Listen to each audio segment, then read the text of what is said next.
All right. A few more people might join, but hi everyone. Today we're lucky enough to hear from ex-PhD student and postdoctoral researcher, Ed Gallo Cajiao, who is going to tell us all about life after UQ.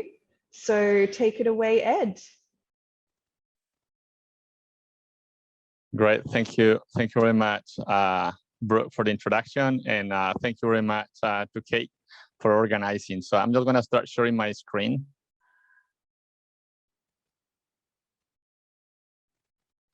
And I just want to confirm that everybody can see it. Yes, yep. Great, yep. Excellent. Looks good. Okay, so I guess I don't have the I'm not afforded the privilege of looking at my audience, so I was just going through the list of attendees, and I can see a few people that I was lucky enough to meet during my time at UQ, but many new faces or new names, so to speak. So yeah, so it's very nice to meet you all, and it's great to see you around, all of you who I know I have had the pleasure to meet already.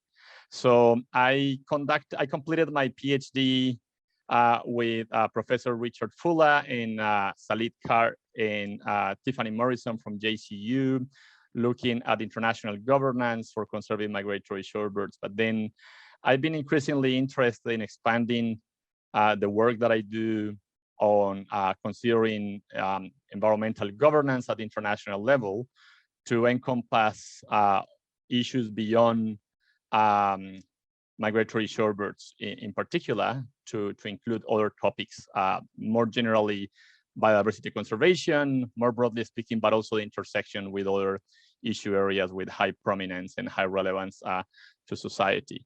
So what I'm presenting to you today came from that work that I've been doing, basically of trying to expand beyond migratory shorebirds and biodiversity.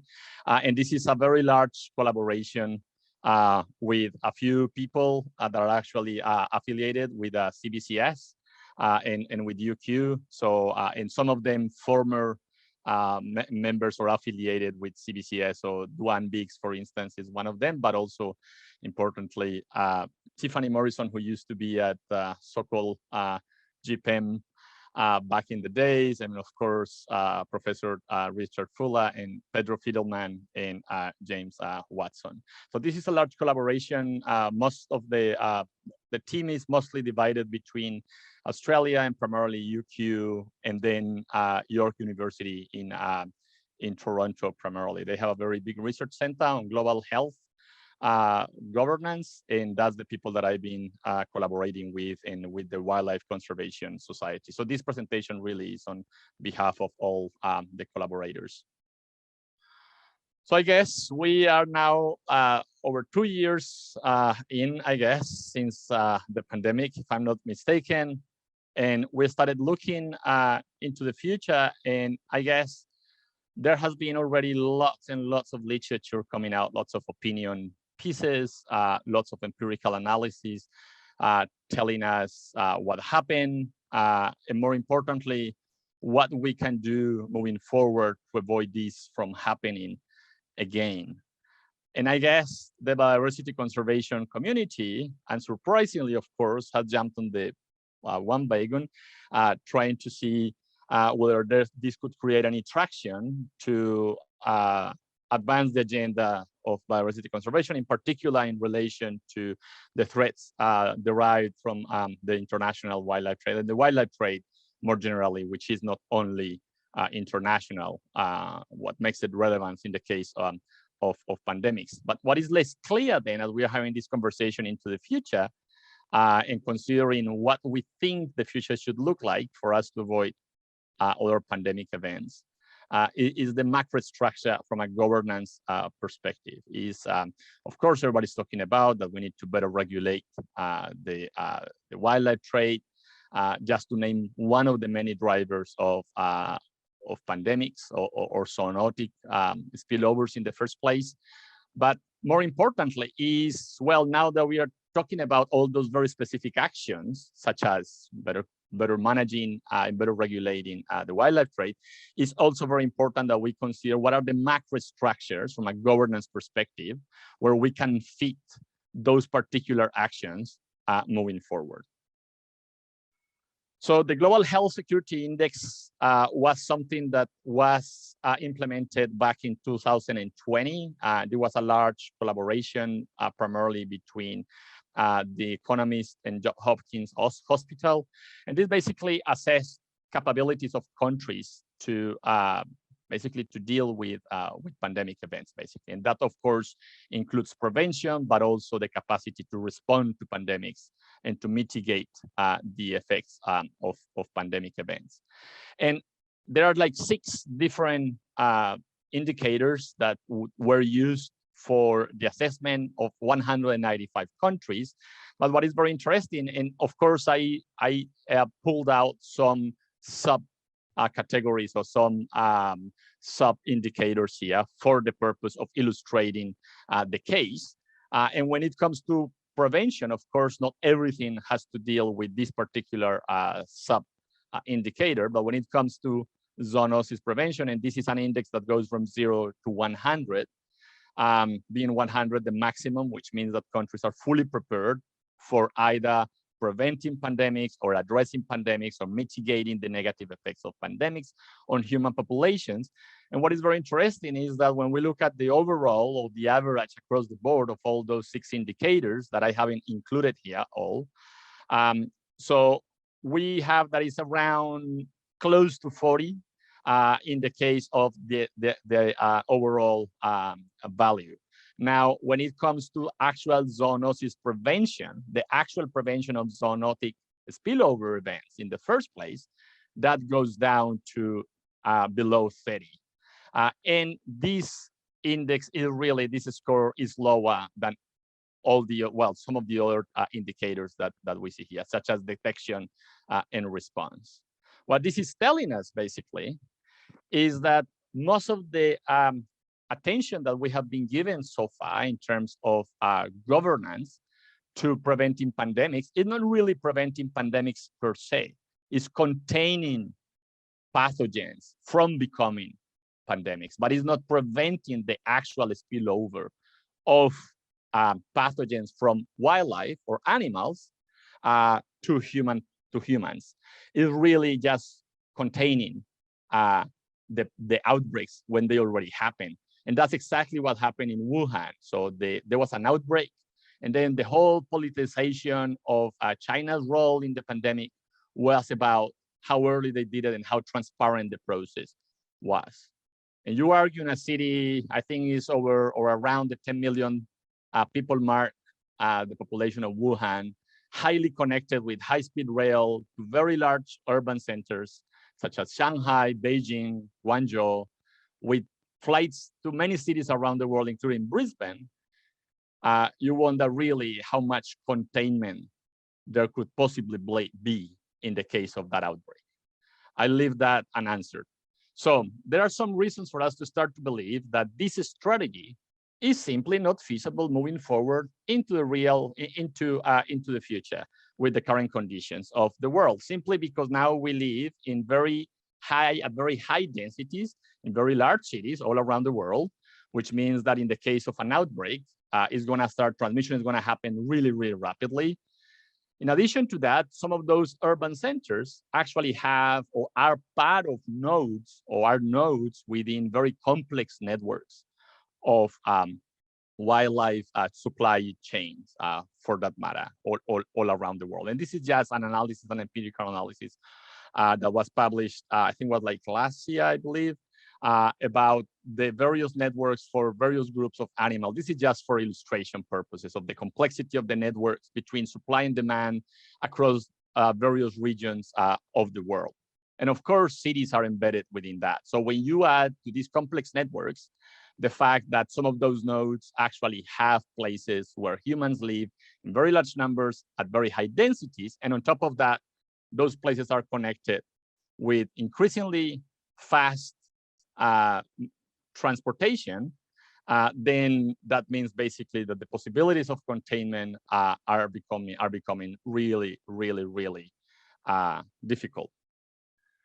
So now we argue that doing something about preventing the actual spillovers of zoonotic events or zoonotic of zoonosis from wildlife into humans really lies at the intersection of 4 different governance systems at the international and global level.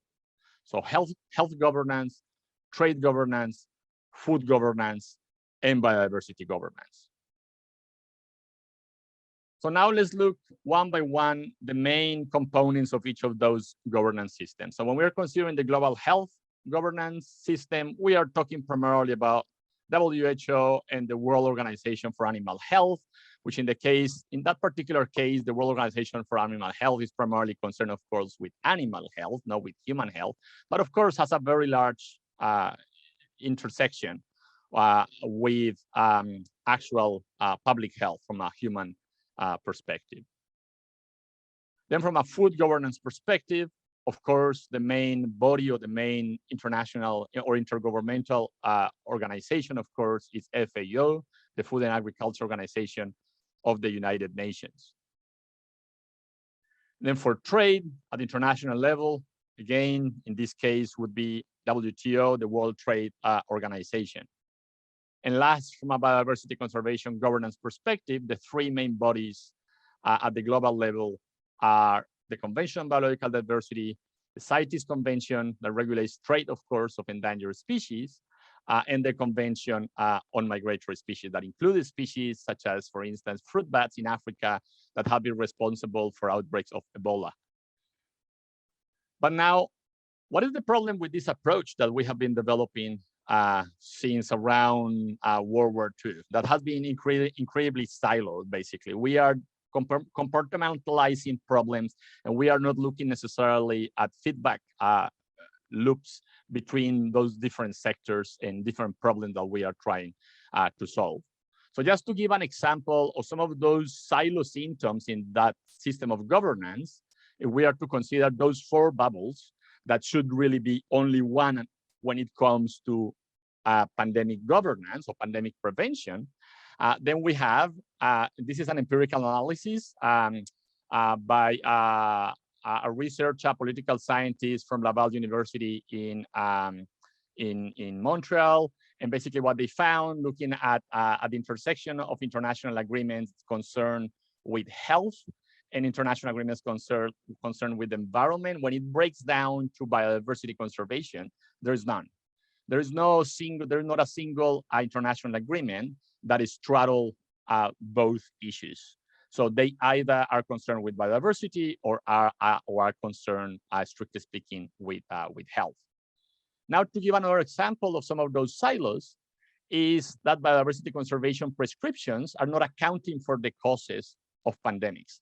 So in the aftermath of the pandemic, when everything started, CITES, of course, came under a lot of public scrutiny, and they released a media release or a statement saying basically that they had nothing to do with human health and with zoonosis prevention, that it was beyond their mandate. And they pointed everybody else, they referred them to OIE, which is the World Organization for Animal Health, and FAO. And what is very interesting is that when you look at the actual provisions and mandates of FAO and the World Organization for Animal Health, they don't have any mandate or any capacity as we speak to really address the issues related to preventing zoonotic spillover events. And now last, from a public health perspective, the prescriptions of those main organizations, such as the WHO, just simply do not allow for preventing zoonotic spillover events. So that's the case of the international health regulations, which are primarily concerned with containment, basically just surveillance, detection, and containment of outbreaks, not prevention of outbreaks in the first place.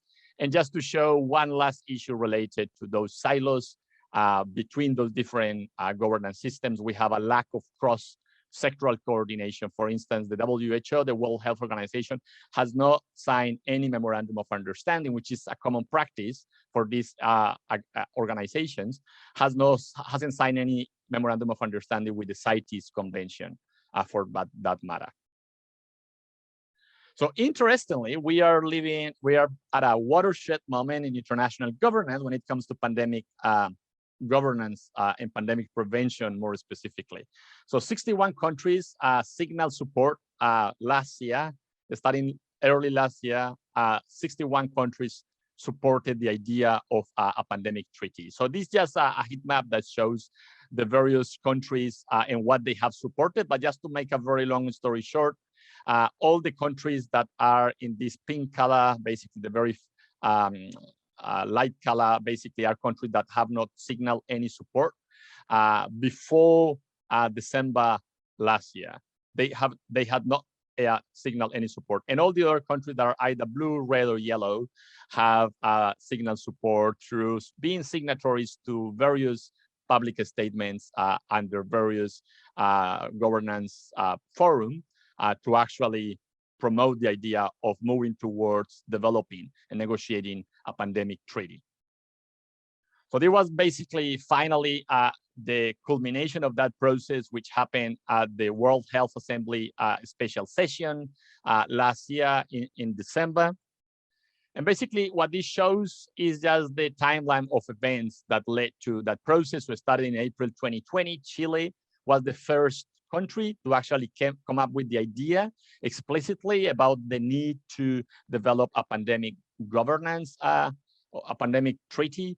That was back in early 2020. And then since then, the WHO picked it up alongside the European Council.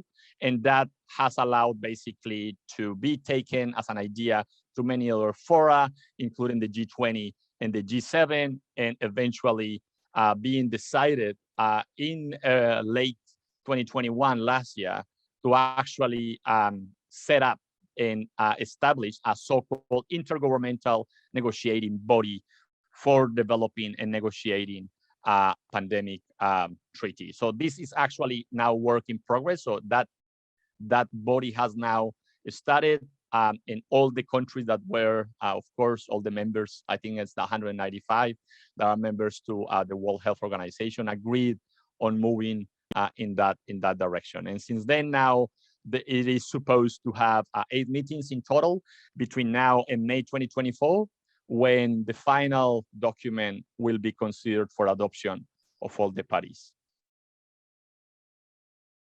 So the option for a pandemic treaty under the WHO, I apologize, about that typo there. The WHO, there are 3 different options under the Constitution of the World Health Organization. One is to use Article 19, which is the same way that the Framework Convention on Tobacco Control was established in the early 2000s, mid 2000s. The second one is to use Article 21, which is the one that was used for the development and enactment of international health regulations. And the third one is Article 23, which is the one that was used for the pandemic influenza preparedness framework. So the first 2 are legally binding, and the third one is non-legally binding. So now what we propose is that regardless of what form and shape, legally speaking, the actual instrument takes, because now the idea is to develop an international instrument for pandemic prevention, preparedness, and response. So it's not only about prevention, it's also about being prepared and about being ready for responding to a pandemic event. So we believe, because there are 3 different pathways under the WHO to develop such an international instrument, we believe that regardless of what shape that takes, when it comes to prevention, there has to be an explicit acknowledgement and inclusion of prevention of actual zoonotic spillover events, for the very reason we laid out at the beginning, whereby the increased densities of human populations, being nodes of very complex supply chains of wildlife trade happening at various scales, alongside very rapid and also complex transport networks, means that the business as usual scenario simply won't be effective moving forward. So we believe that there have to be 4 different goals included into such an instrument when it comes to preventing zoonotic spillover events. So the first goal is improving our understanding of risk factors as on how the actual wildlife trade results in risk to outbreaks of zoonotic nature. The second one is assessing that risk in a country by country basis. And the third one is actually taking measures to reduce that risk. And of course, across the board, there has to be enabling a funding mechanism.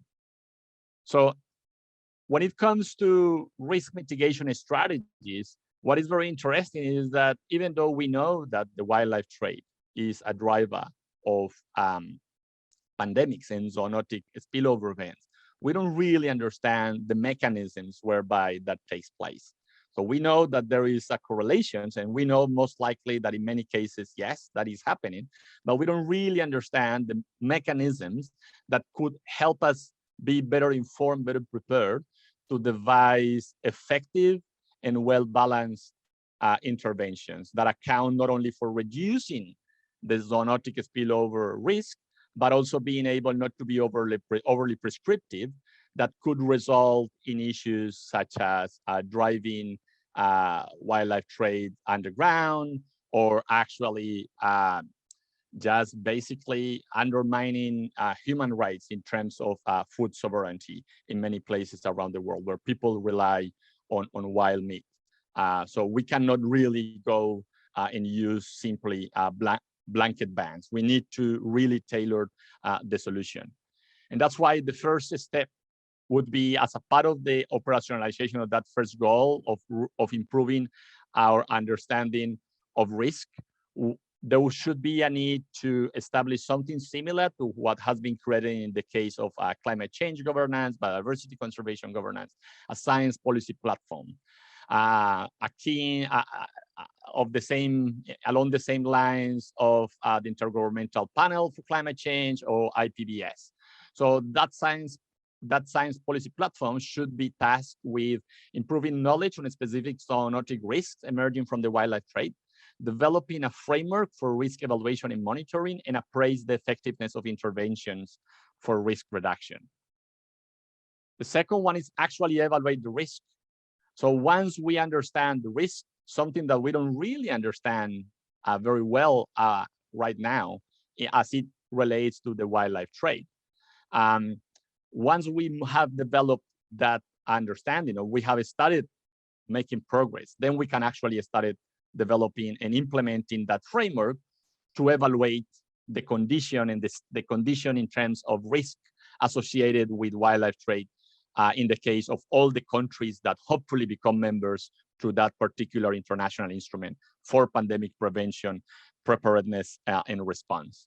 So that has to include a characterization of the entire supply chain and networks of the wildlife trade from a biophysical and socio-cultural standpoint. So not only things such as what animals are being traded, in what volumes, how species are being intermixed in markets, under what conditions they are being sold, but also who is actually being involved in those supply chains. Are the women? Are the men? Are the young? Are they all? All those different variables are incredibly important in order to then move on to the next step, which would be risk reduction. And then as part of evaluation risk, we also need to understand what we have in our toolbox in relation to regulatory frameworks and funding available for the implementation of such measures. So then basically that combination of understanding the risks and evaluating the current situation will provide the blueprint or the roadmap to move towards risk reduction in each of the countries. So the reduction of risk really should be informed by goals 1 and 2. And we argue that could be more or less targeted at curtailing supply and demand of wildlife, in particular the case of those tax out those species bearing higher risks, such as rodents and primates as an example. We need to also move towards improving sanitary conditions along the supply chain, and also need to calibrate regulatory frameworks and funding mechanisms accordingly at the domestic level for each of those countries. And then last, we need to enable funding to support implementation of the 3 goals. We need funding, we need to secure funding to establish the science policy platform. We need funding as well to support, especially countries in the global south, to do the evaluation process, and then to move towards implementing risk mitigation or risk reduction strategies. So we believe that there are already mechanisms out there. So the World Bank just established a fund, an international fund for pandemic prevention. We don't know exactly how that's going to look like moving forward in relation to whatever instrument is adopted by the World Health Organization, if that is the case. But we believe that such a instrument needs to have an enabling mechanism attached when it comes to, as it relates to funding, because otherwise the implementation and operationalization of those three goals will be simply impossible, particularly for countries with lower capacity from a financial and technical standpoint. So there has been some estimates already out there, some calculations about how much funding is needed for this particular fund. And they're talking about that has to be something in between 5 to 15 billion annually. And this, I believe, covers everything, not only the actual prevention, but all the various lines of work that are required for addressing pandemics in general. Everything from the very upstream prevention, preventing pandemics at the very source, to actually attending and addressing pandemics once they have happened. And then the main conclusion from this is that the process for developing this so-called pandemic treaty or international instrument is ongoing. There has been there is an ongoing process of public consultation. I haven't been part of that actively. Apparently, the conservation sector and conservation NGOs have been sidelined because the international intergovernmental body for negotiation decides who can be at the table for those hearings. And basically, increasingly, there has been difficulty for conservation NGOs to be at the table, which basically means that we may need to look for alternative pathways. And one of them, I believe, could be national governments and trying to work with national government delegations whenever we see the opportunity. And again, it is not very often that we live at a time when we actually see an international agreement happening before our own eyes, and this is a case. And I think it's a tremendous opportunity to align biodiversity conservation goals with public health governance goals. And with that, I would just like to thank my current funding, which is the Smith Fellowship Program. And I would just like to thank everybody and turn it back to the floor for questions and comments. Thank you.